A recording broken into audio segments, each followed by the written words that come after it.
You work 40 hours a week, maybe 50, maybe 60. You follow the rules, go to college, get a job, save what you can. But here's the truth nobody wants to tell you. The system isn't broken. It's working exactly as designed, and it's designed to keep you poor. In the next 8 minutes, I'm going to show you the cold, hard data that proves why 90% of Americans will never build real wealth, no matter how hard they work. This isn't about mindset. This isn't about hustle culture. This is about math, and the math is brutal. Let's dive in. Let me start with a number that should make you angry. Since 1979, American worker productivity has increased by 70%. That means you're producing 70% more value per hour than workers did 45 years ago. So your paycheck grew by 70% too, right? Wrong. Your wages grew by just 12%. Let that sink in. You're working harder, producing more, generating more profit for companies, but you're only getting 12% more pay. Where did the other 58% go? Straight to the top. The top 1% saw their wages grow by 182% since 1979. The bottom 90%? Just 44%. This isn't an accident.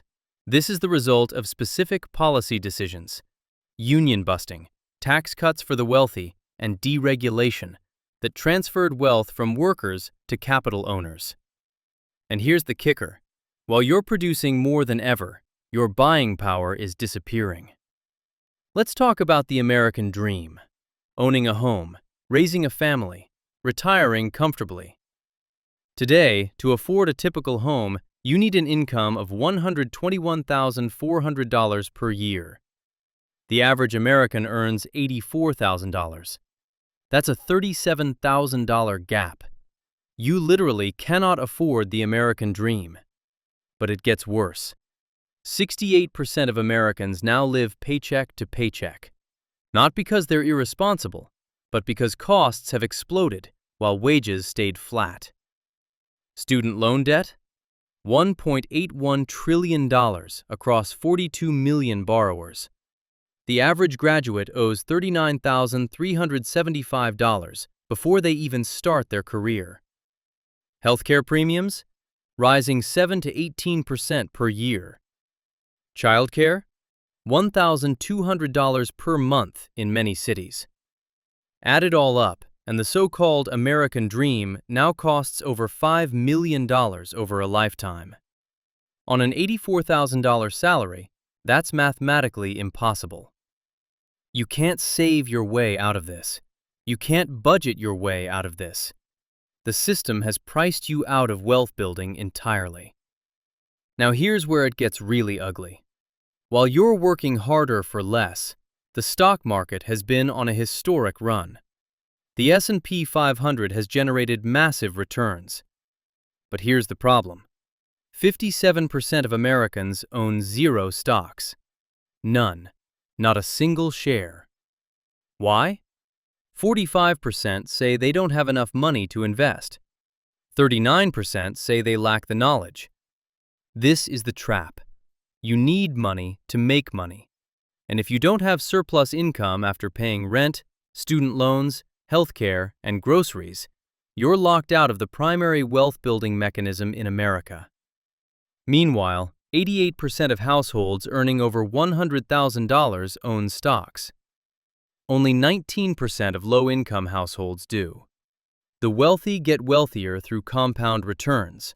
The poor get poorer through compound debt.